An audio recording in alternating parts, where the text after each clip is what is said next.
Welcome back, my darling. We are on chapter 7 of Peter S. Beagle's The Last Unicorn. Finally recording this during daylight hours, which is what I had hoped to do the other day, but didn't manage to. So we have some natural lighting so I can see my book and have it look nice. So that's a refreshing change of pace. When last we left off, the trio was headed towards Hagsgate. Chapter 7. The town of Hagsgate was shaped like a footprint, long toes splaying from a broad paw and ending in the dark claws of a digger. And indeed, where the other towns of King Haggard's realm seemed to scratch like sparrows at a mean land, Hagsgate was well and deeply dug in. Its streets were smoothly paved, its gardens glowed, and its proud houses might have grown up out of the earth like trees. Light shone in every window, and the three travelers could hear voices, and dogs barking, and dishes being scrubbed until they squeaked. They halted by a high hedge, wondering, "Do you suppose we took a wrong turn somewhere, and this isn't Hagsgate at all?" Molly whispered. She brushed foolishly at her hopeless rags and tatters. "I should have brought my good dress," she sighed. Schmendrick rubbed the back of his neck wearily.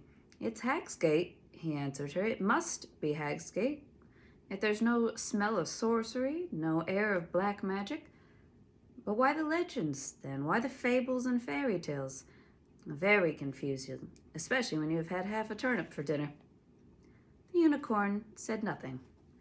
Beyond the town, darker than dark, King Haggard's castle teetered like a lunatic on stilts, and beyond the castle the sea slid. The scent of the Red Bull moved in the night, cold among the town smells of cooking and living.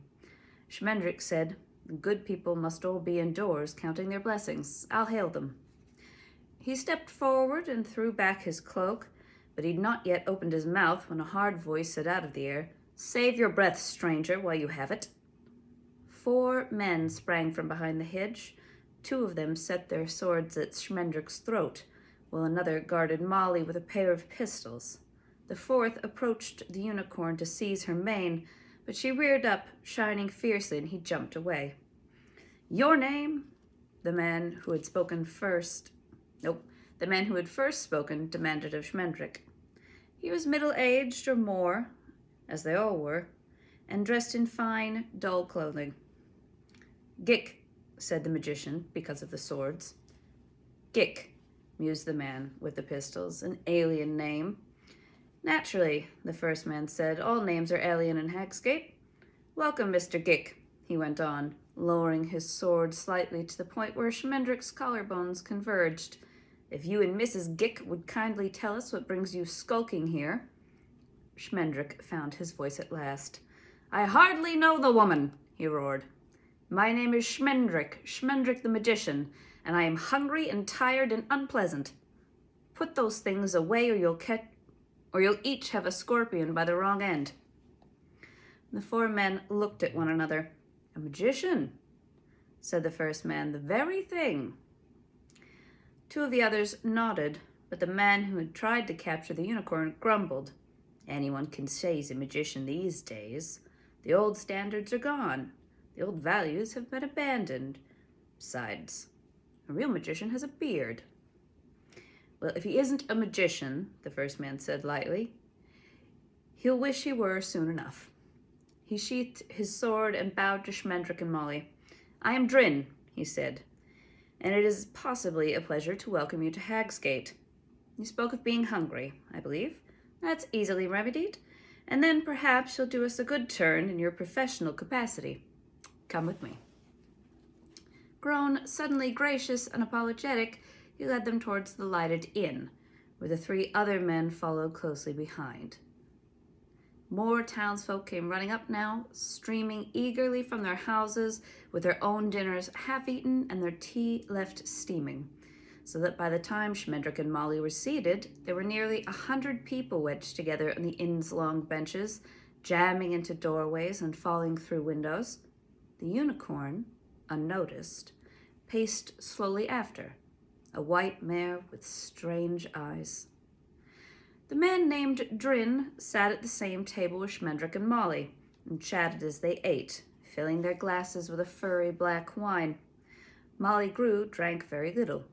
She sat quietly, looking at the faces around her, noting that none seemed any younger than Drin's face, though there were a few much older.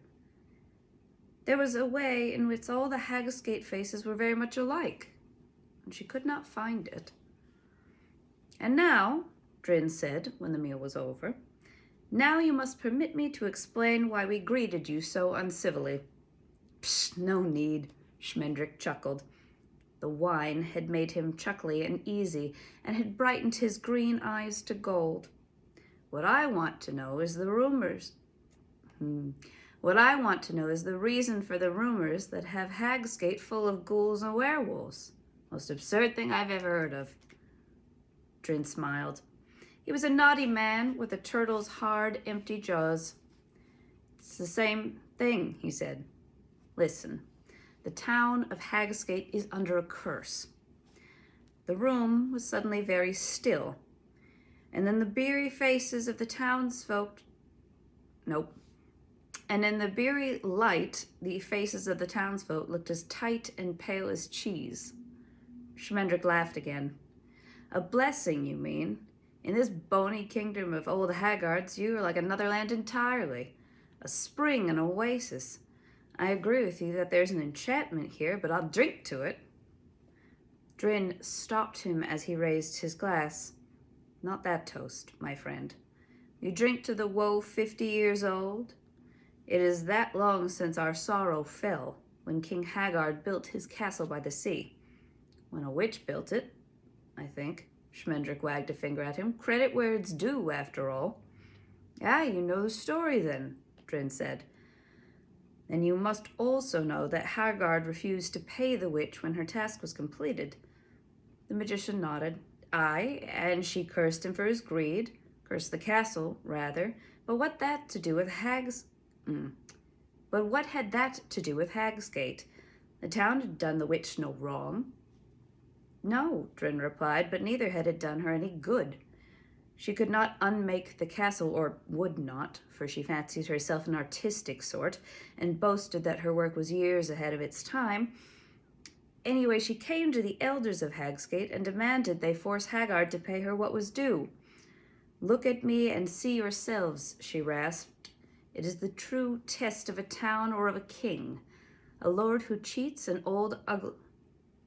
ugly old witch will cheat his own folk by and by. Stop him while you can before you grow used to him.'" Drin sipped his wine and thoughtfully filled Schmendrick's glass once more.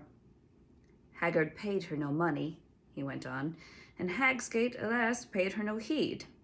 She was treated politely and referred to the proper authorities, whereupon she flew into a fury and screamed that in our eagerness to make no enemies at all, we had now made 2. He paused, covering his eyes with lids so thin that Molly was sure he could see through them, like a bird. With his eyes closed, he said, "It was then that she cursed Haggard's castle and cursed our own town as well. Thus his greed brought ruin upon us all." In the sighing silence, Molly Grew's voice came down like a hammer on a horseshoe, as though she were again berating poor Captain Cully. "Haggard's less at fault than you yourselves," she mocked the folk of Hagsgate. "For he was only one thief, and you were many. You earned your troubles by your own avarice, not your king's." Drin opened his eyes and gave her an angry look. "We earned nothing," he protested. "It was our parents and grandparents to whom the witch asked for help, and I'll grant you that they were as much to blame as Haggard in their way. We would have handled the matter quite differently." And every middle-aged face in the room scowled at every older face. One of the old men spoke up in a voice that wheezed and meowed. "You would have done just as we did. There were crops to harvest and stocks to tend, as there still is. There was Haggard to live with, as there still is. We know very well how you would have behaved. You're our children. Drin glowered him down, and other men began to shout spitefully. The magician quieted them all by asking, what was the curse? Could it have anything to do with the Red Bull? The name rang coldly, even in the bright room, and Molly felt suddenly lonely. On an impulse, she added her own question, though it had nothing to do with the conversation. Have any of you ever seen a unicorn? That is when she learned two things. The difference between silence and utter silence, and that she had been quite right to ask that question. The Hagsgate faces tried not to move, but they did move. Drin said carefully, we never see the bull, and we never speak of him. Nothing that concerns him can be any business of ours. As for unicorns, there are none, and there never were. He poured the black wine again. I'll tell you the words of the curse, he said. He folded his hands before him and began to chant. You whom Haggard holds in thrall, share his feast and share his fall. You shall see your fortune flower till the torrent takes the tower. Yet none but one of Haggate's town may bring the castle swirling down. A few others joined in as he recited the old malediction. Their voices were sad and far, as though they were not in the room at all, but were tumbling in the wind high over the inn's chimney, helpless as dead leaves. What is it about their faces? Molly wondered. I almost know. The magician sat silently by her, rolling his wineglass in his long hands. When those words were first spoken, Drin said, Haggard had not long been in the country, and it was all still soft and blooming, all but the town of Hagsgate. Hagsgate was then, as this land has become, a scrabby, bare place where men put great stones on the roof of their huts to keep them from blowing away. He grinned bitterly at the older men. Crops to harvest, stocks to tend. You grew cabbages and rutabagas and a few pale potatoes, and in all of Hagsgate there was but one weary cow. Strangers thought the town accursed, having some vindictive witch or other. Molly felt the unicorn go by in the street, then turn and come back, restless as the torches on the walls that bowed and wriggled. She wanted to run out to her, but instead she asked quietly, and afterward, when that had come true? Drin answered, from that moment, we have known nothing but bounty. Our grim earth has grown so kind that gardens and orchards spring up by themselves. We neither need to plant nor tend them. Our flocks multiply, our craftsmen become more clever in their sleep. The air we breathe and the water we drink keep us from ever knowing illness. All sorrows part to go round us, and this has come about while the rest of the realm, once so green, has shriveled to cinders under Haggard's hand. For 50 years, none but he and we have prospered. It is as though all others had been cursed. Share his feast and share his fall, Schmendrick muttered. I see. He gulped another glass of black wine and laughed. But old King Haggard still rules, and will until the sea overflows. You don't know what a real curse is. Let me tell you my troubles. Easy tears suddenly glittered in his eyes. To begin with, my mother never liked me. She pretended, but I knew. Drin interrupted him, and just then Molly realized what was so strange about the folk of Hagsgate. Every one of them was warmly dressed, but the faces that peered out of their fine clothes were the faces of poor people, cold as ghosts and too hungry to eat. Drin said, Yet none by one of Hagsgate town may bring the castle swirling down. How can we delight in our good fortune when we know it must end, and that one of us will end it? Every day makes us richer and brings us one day nearer to our doom. Magician, for 50 years we have lived leanly, avoided attachments, untied all habits, readying ourselves for the sea. We have taken not a moment's joy in our wealth or anything else, for joy is just one more thing to lose. Pity Hagsgate, strangers, for in all the wretched world there can be no town more unhappy. Lost, lost, lost, the townfolk whimpered. Misery, misery we. Molly Grew stared wordlessly at them, but Schmendrick said respectfully, It's a good curse, a professional job. I always say, whatever you're having done, go to an expert. It pays in the long run. Drin frowned, and Molly nudged Schmendrick. The magician blinked. Oh, well, what it is you wish of me? I must warn you that I'm not a very skillful sorcerer, but I'd be glad to lift this curse from you if I can. I had not taken you for any more than you are, Drin answered, but such as you are, you should do as well as any other. I think we will leave the curse the way it is. If it were lifted, we might not become poor again, but we would no longer grow steadily richer, and that would be just as bad. No, our real task is to keep Haggard's tower from falling. Since the hero who will destroy it can only come from Hagsgate, it should not be impossible. For one thing, we allow no strangers to settle here. We keep them away. By force if we must, but more often by guile. Those dark tales of Hagsgate that you spoke of, we invented them ourselves, and spread them as widely as we could to make certain we would have few visitors. He smiled proudly with his hollow jaws.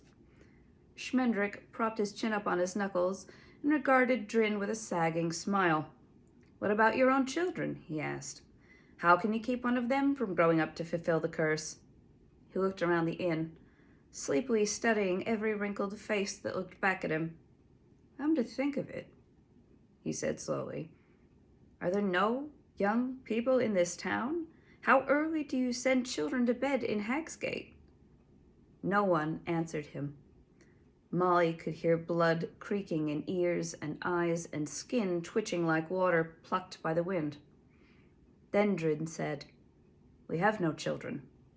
We have had none since the day that the curse was laid upon us. He coughed into his fist and added, It seemed the most obvious way of foiling the witch.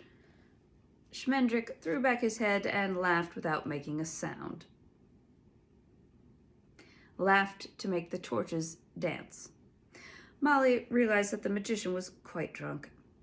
Drin's mouth disappeared, and his eyes hardened into cracked porcelain. I see no humor in our plight, he said softly. None at all. None, Schmendrick gurgled, bowing over the table and spilling his wine. None, pardon me, none at all. Under the angry gaze of 200 eyes, he managed to recover himself and reply seriously to Drin. Then it would seem to me that you have no worries. None that would worry you, anyway. A small wee of laughter sneaked out between his lips, like steam from a tea kettle. So it would seem. Drin leaned forward and touched Schmendrick's wrist with 2 fingers. But I have not told you the truth. 21 years ago, a child was born in Hagsgate. Whose child it was, we never knew. I found it myself as I was crossing the marketplace one winter's night. It was lying on a butcher's block, not crying, although there was snow, but warm and chuckling under the comforter of stray cats. They were all purring together, and the sound was heavy with knowledge. I stood by the strange cradle for a long time, pondering while the snow fell and the cats purred prophecy. He stopped, and Molly Grew said eagerly, You took the child home with you, of course, and raised it as your own. Drin laid his hands palm up on the table. I chased the cats away, he said, and went home alone. Molly's face turned the color of mist. Drin shrugged slightly. I know the birth of a hero when I see it, he said. Omens and portents, snakes in the nursery. Had it not been for the cats, I might have chanced the child, but they made it so obvious, so mythological. What was I to do? Knowingly harbor Hagsgate's doom? His lip twitched, as though a hook had set in it. As it happened, I erred, but it was on the side of tenderness. When I returned at sunrise, the baby had vanished. Schmendrick was drawing pictures with his finger in a puddle of wine and might have heard nothing at all. Drin went on. Naturally, no one ever admitted to leaving the child in the marketplace, and though we searched every house from cellar to dovecote, we never found it again. I might have concluded that wolves had taken the brat, or even that I had dreamed the whole encounter, cats and all, but for the fact that on the very next day, a herald from King Haggard's came riding into town ordering us to rejoice. After 30 years of waiting, King Haggard had a son at last. He looked away from the look on Molly's face. Our foundling, incidentally, was a boy. Schmendrick licked the tip of his finger and looked up. Lear, he said thoughtfully. Prince Lear. But there is no other way to account for his appearance? Not likely, Drin snorted. Any woman that would marry Haggard, even Haggard, would refuse. He gave out the tale of the boy being a nephew, who he graciously adopted on the death of his parents. But Haggard has no relatives, no family. There are those who say he was born as of an overcast, as Venus born out of the sea. Nope, as Venus was born out of the sea. No one would give King Haggard a child to raise. The magician calmly held out his glass and filled it himself when Drin refused. Well, he got one somewhere, and good for him. But how could he have come by your little cat baby? Drin said he walks in Hag's Gate at night. Not often, but now and then. Many of us have seen him. Tall Haggard, gray as driftwood, prowling alone under an iron moon, picking up dropped coins, broken dishes, spoons, stones, handkerchiefs, rings, stepped on apples, anything, everything, no reason to it. It was Haggard who took the child, and I'm as certain of it as I am that Prince Lear is the one who will topple the tower and sink Haggard and Hagsgate together. I hope he is, Molly broke in. I hope Prince Lear's the baby you left to die, and I hope he drowns your town, and I hope the fish nibble you bare as corncobs. Schmendrick kicked her ankle as hard as he could, for the listeners were beginning to hiss like embers, and a few were rising to their feet. He asked again, What is it you wish of me? You're on your way to Haggard's castle, I believe. Schmendrick nodded. Ah, said Drin. Now a clever magician would find it simple to become friendly with Prince Lear, who's reputed to be a young man of eagerness and curiosity. A clever magician might be acquainted with all manner of potions and powders, poppets and philters, herbs and banes and unguents. A clever magician, mind you, I said clever, no more. A clever magician might be able, under the proper circumstances.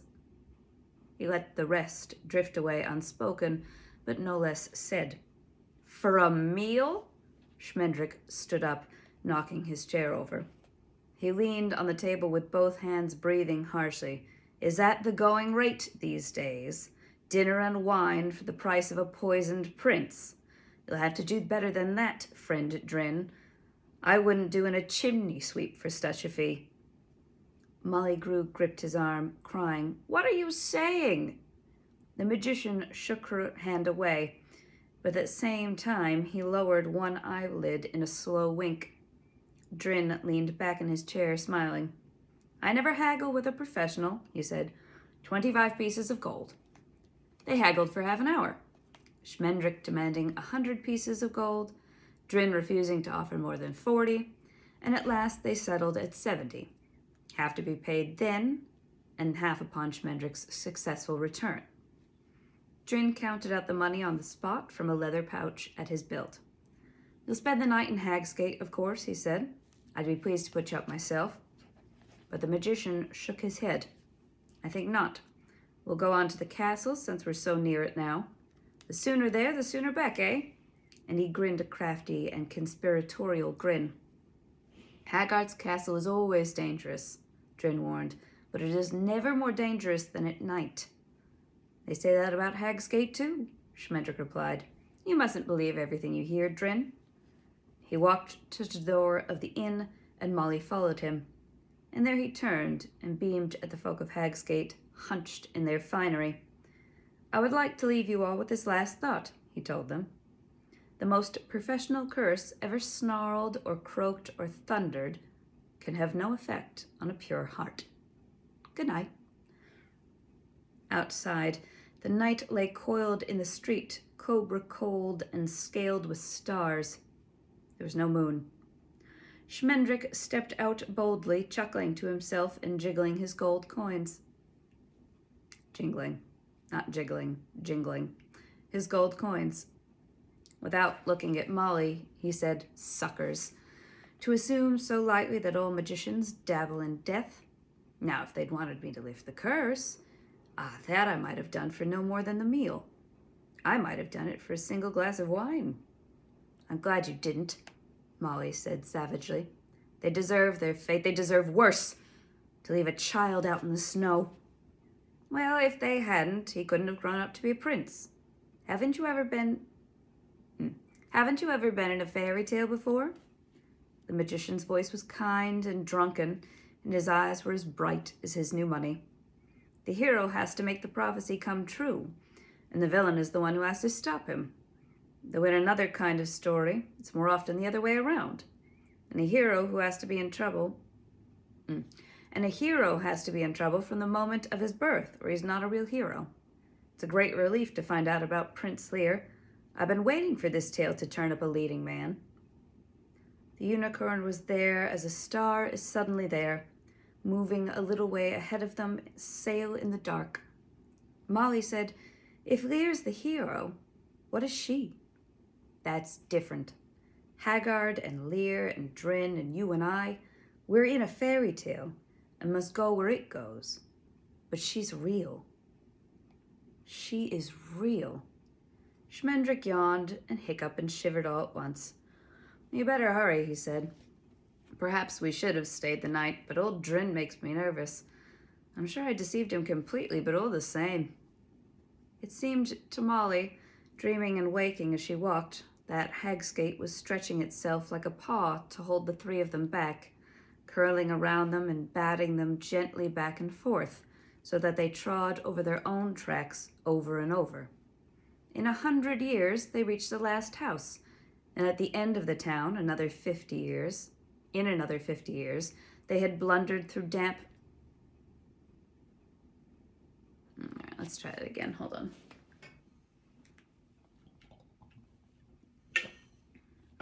Because it's a cool description. All right, let's see here. In 100 years, they had reached the last house and the end of the town. In another 50 years, they had blundered through the damp fields, the vineyards, and the crouching orchards. Molly dreamed that sheep leered at them from treetops, and that cold cows stepped on their feet and shoved them off the withering path. But the light of the unicorn sailed on ahead, and Molly followed it, awake or asleep. King Haggard's castle was stalking in the sky, a blind black bird that fished the valley by night. Molly could hear the breathing of its wings. Then the unicorn's breath stirred in her hair, and she heard Schmendrick asking, "How many men?" "3 men," the unicorn said. "They have been behind us since we left Hag's Gate, but they are coming swiftly. Listen." Steps too soft for their quickness, voices too muffled to mean any good. The magician rubbed his eyes. "Perhaps Drin started to feel guilty about underpaying his poisoner," he muttered. "Perhaps his conscience is keeping him awake. Anything's possible. Perhaps I have feathers." He took Molly by the arm and pulled her down into a hard hollow by the side of the road. The unicorn lay nearby, still as moonlight. Daggers gleaming like fish trails on a dark sea. A voice, suddenly loud and angry. I tell you, we've lost them. We passed them a mile back where I heard that rustling. I'll be damned if I run any further. Be still, the second voice whispered fiercely. Do you want them to escape and betray us? You're afraid of the magician, but you'd do better to be afraid of the Red Bull. If Haggard finds out about our half of the curse, he'll send the bull to trample us into crumbs. The first man answered in a softer tone. It isn't that I'm afraid. A magician without a beard is no magician at all, but we're wasting our time. They left the road and cut across country as soon as they knew we were following. We could chase along here all night and never come up with them. Another voice, wearier than the other two. We have chased them all night. Look over there, dawn is coming. Molly found that she had wriggled halfway under Schmendrick's black coat and buried her face in a clump of spiny dead grass. She dared not raise her head, but she opened her eyes and saw that the air was growing strangely light. The second man said, You're a fool. It's a good 2 hours to morning, and besides, we're heading west. In that case, the third voice replied, I'm going home. The footsteps started briskly back up the road. The first man called, Wait, don't go with you. To the second man, he muttered hastily, I'm not going home. I just want to trace our trail a little ways. I still think I heard them, and I've dropped my tinderbox somewhere. Molly could hear him edging off as he spoke. Damn you for cowards, the second man swore. Wait a moment then, will you? Wait till I try what Drin told me. The retreating footsteps hesitated, and he chanted loudly, Warmer than summer, more filling than food, sweeter than woman, and dearer than blood. Hurry, the third voice said. Hurry, look at the sky. What is this nonsense? Even the second man's voice was growing nervous. It isn't nonsense. Drin treats his money so well that it cannot bear to be parted from him. Most touching relationship you ever saw. This is the way he calls to it. He went on rapidly, quavering a little. Stronger than water and kinder than dove, say the name of the one you love. Drin, rang the gold coins in Schmendrick's purse. Drin, drin, drin, drin, drin. Then everything happened. The ragged black cloak whipped against Molly's cheek as Schmendrick rolled to his knees, groping desperately for the purse. It buzzed like a rattlesnake in his hands. He hurled it far into the bush, but the three men were running at them together, daggers as red as though they had already been struck.